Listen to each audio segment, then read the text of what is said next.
Hello everyone, this is Defense Politics Asia, and this is the summary for day 69 and 70 for the 3rd and 4th May. On our signals, our sensors have detected there's something underneath at the position at the light button. It seems like a submarine. We heard some the ping back from our sonar, and we're not so sure. And I need you to drop a buoy at the like button, the position at the like button. Please help me press the like button, drop the sonar buoy down at that spot. If you are feeling confident, just drop the depth charge right at the like button position. So thank you so much for your help, and we will get started.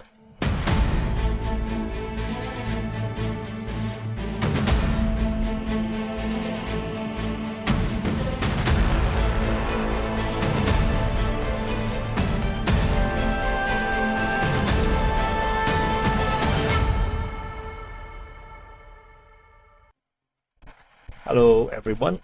Okay, so this is the summary for day 69 and 70. So start off with missile strikes. So if you have watched the quick update regarding the missile strike, I don't think you need to listen to this. So there are 6 strikes on railway stations reported by the Mykolaiv-Zaporizhzhia, and basically I think it's I believe this is the Ukrainian train company or something. So basically they announced 6 strikes in the center and the west of the country, and as a result 14 trains are delayed. So the damage to the infrastructure is reportedly severe, and this information is actually first I actually saw the Ukrainian one first, then after that I saw the collaboration from the Ministry of Defense of Russia, because even before this Ukrainian one, I actually saw some tweets and pictures of this missile strikes, and it wasn't really that clear until I saw this report. From based on this report, the Russian sources are very excited, and they are repeating all this information. And then the Russian Ministry of Defense actually came out with the statement to corroborate. So this information is actually verified on both sides. So according to the Russians, they said they use high precision long range air and sea based missiles to destroy 6 traction power substations near Pobotsy, Lviv, Volonets, Timvos, and Pyatikaka. And so basically it's Lviv. Pobotsy is actually Pobotsy, which is just outside Lviv. At Lviv, there is actually two other explosions, because people in Lviv actually reported 3 explosions. So this one is so near to Lviv, I believe they heard this one as well. And there's actually one more. But in terms of the location, I'm not so sure where is the exact location of the substation. But for the Pobotsy one, you can see it's actually here. This is the substation. So, and they also strike this side.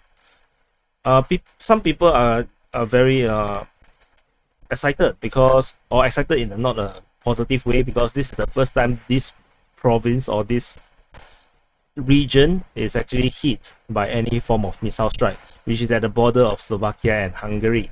So this is the strike at Volovets, and this is a much larger substation. And sorry if this gives you some kind of headache. And of course at Timkov. So there's actually 2 Timkov. There's another one just off Transnistria, but there's actually no railway station over there. So I finally found the right one, which is actually Timkov station, and the substation is actually here. And another one of the strikes is actually at Pyakaki. So you can see the name is actually Pyatikaki.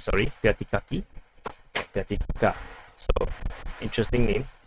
And I can't find the substation for this one. So anyway, this is the 6th of 5 location that is hit by missile strikes by the Russians. So moving on to the Mykolaiv Front, there is no update regarding this. Oh, in case what you're wondering, this is actually the border of Mykolaiv. Oh no, sorry, Kherson region, and then there's this Zaporizhzhia region. So you can actually see some kind of marking. There is no update in terms of Zaporizhzhia Front or Zaporizhzhia line. I don't have any updates here. I don't have any updates on Donetsk Front as well, and I don't have any updates on Mariupol. However, at Mariupol, it's reported that the Russian forces has now entered into the Azovstal area to start or attack. So they actually go against the order of Putin to not attack the Azovstal. So they actually went in to try to clear them out. So not sure who dare to defy Mr. Putin. So let's see what will happen later. There's no update in the Donetsk Front.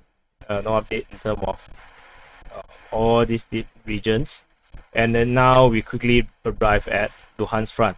So at Luhansk Front, I found information in for Popasna. So this is actually a fire map. So this is a fire map, and these fires will kind of suggest where the fighting might be. And you can see this is the train station, and this is the city center. There's some fire at this area, and then most of the other fires is all the way in the north. So when you actually reference back to our map, you actually find that this actually corroborates our front line. So this is a train station. The fire is around here. This is where the fire are, and then most of the fire is in the north. And there's one here, and then most of it is actually around here. So this actually corroborates that our map is more or less accurate, that this is more or less the front line. Of course, in terms of street to street accuracy, we don't have that, because no one is free to tweet, since they are not allowed due to operational secrecy. So, but you can see in terms of Luhansk Front, this is very much what is left for the Luhansk People's Republic forces to capture. And talking about capture, Nyzhnie has been reportedly captured by the Russian forces. Oops, sorry, that was a mosquito. And and they were saying that and they are now approaching Zolote from the flank. And I think Orykhov must be very upset, because it's not mentioned. And Zolote is actually previously announced to be captured, so not so sure. And there is no news regarding Donetsky as well as Holubivsky. So not sure what's the status of these two towns here. I can see these are rather major towns. Not exactly sure what's the status here, if there is actually any Ukrainian forces around here. Because if they are here, they are being threatened with encirclement.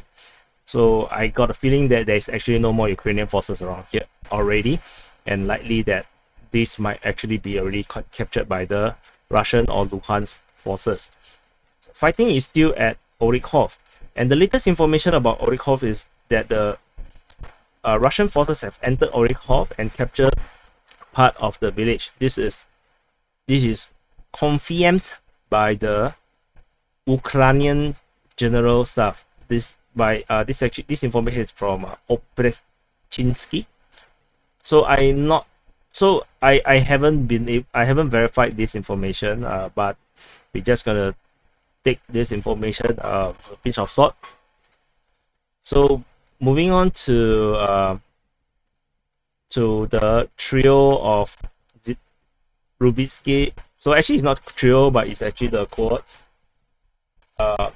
These four cities of towns, there's the major advance is still going on. There's no news regarding this major offensive or assault in this region. There's fighting reported at Privilia. So if I haven't told you that, now I'm telling you. No news regarding this Dibrova. I saw some maps that this is already listed as captured, and they actually drew the front line all the way through the forest until they are along the river. I have no idea. So until they capture some of these towns or villages around here, then I will probably start to move the border.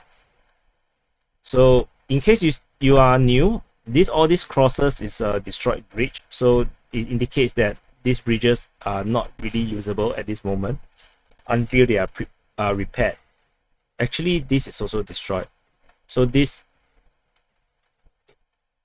am I right? Yes, this is a railway bridge. This is actually also destroyed. I think this is a railway bridge, right? Let's see, this is now a road bridge. So where's the railway bridge? I remember this is the one. Let me check. So give me a short while. Service. Oh, sorry. The bridge is correct. This is the bridge that was destroyed. This bridge, there's no news regarding this bridge, so this bridge might still be usable. Not sure. Not sure. Probably. And the latest news on Ozheny is that the Russian forces has entered Ozheny. There is no clue on whether there's any fighting here. That's why I wrote it in this way rather than write it in the usual way where I said fighting is reported, because fighting is actually not reported. According to some unverified intel, is that the Ukrainians have retreated from this position. So that's why there's a possibility that there's actually no Ukrainian forces in Ozheny to fight back. And similarly, the Russian forces had also attacked Dibrova in this location, and at this moment it seems like there's also no defenses or no troops defending this location. And if you missed the last summary, the Russian forces have captured this junction here, and they also have set up checkpoints on the exit from Liman all the way towards Sloviansk.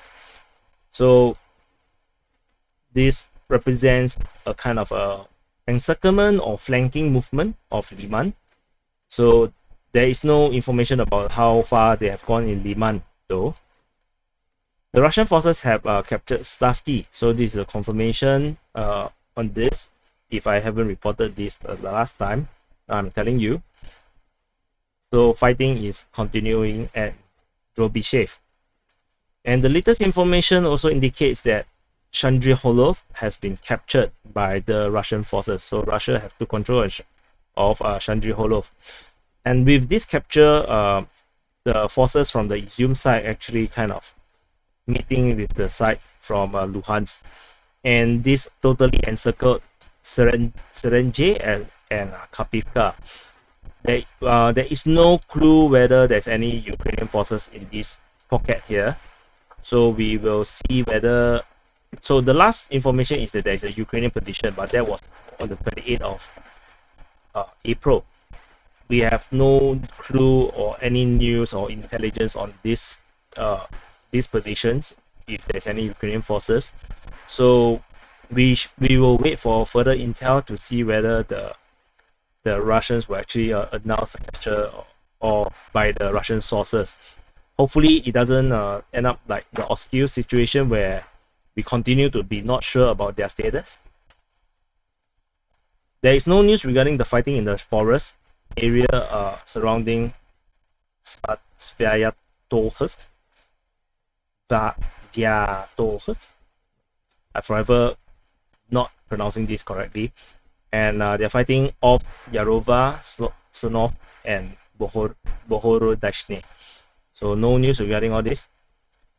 Sterdunok has been totally ignored. The last information is that it's flooded, but doesn't seem very correct in terms of, because after the bridge was destroyed, there is a journalist that came to Sterdunok and took some videos and stuff quite some time back.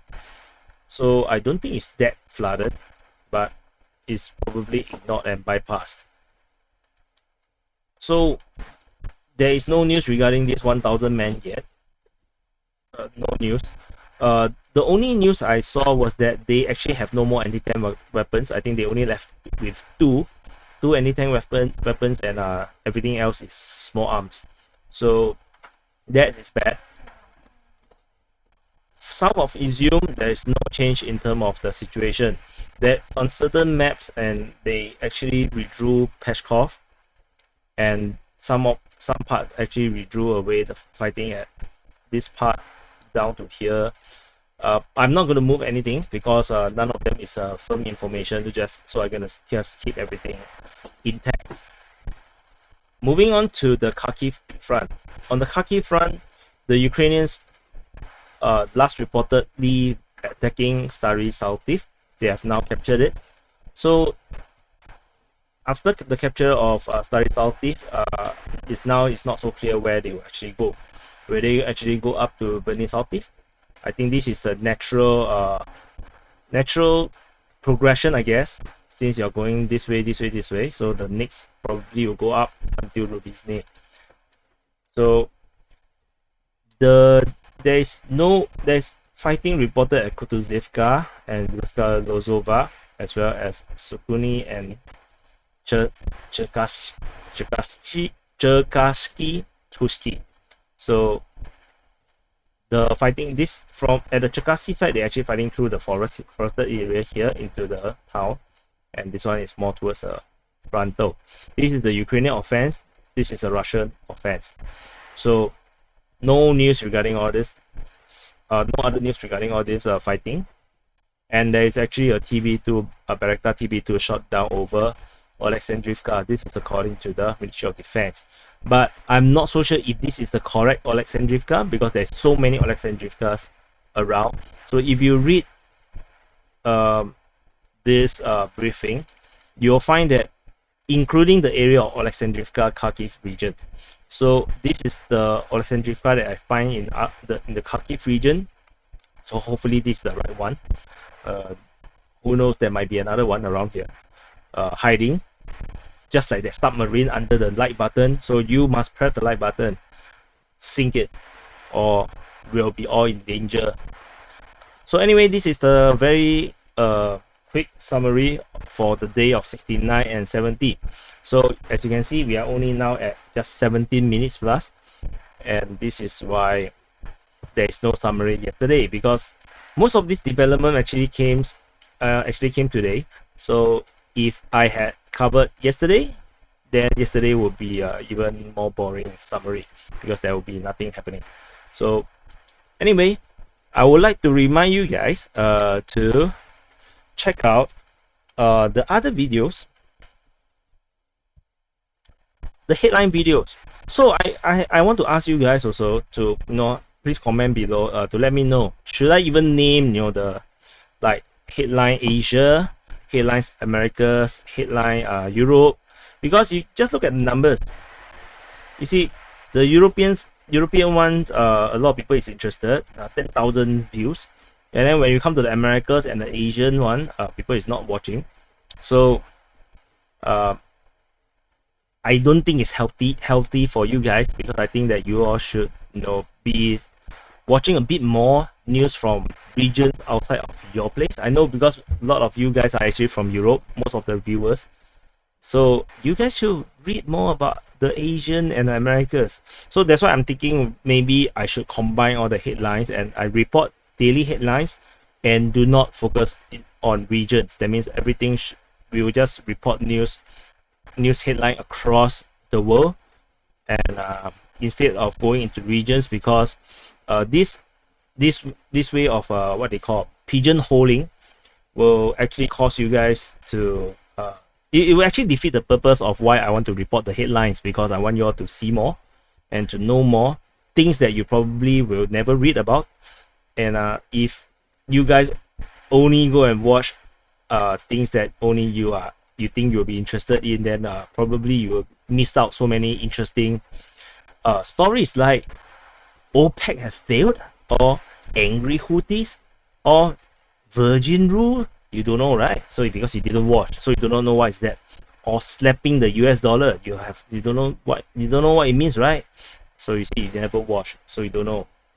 So but it also seems to look like a kind of a competition. You see, there is 2,000 over people that are really enlightened. They were interested in everything, and I really applaud these guys. But no, the other 8,000, I'm so disappointed with you guys. And the other 19,000 of you, goodness, you all have no interest other than Ukraine war. You have no life.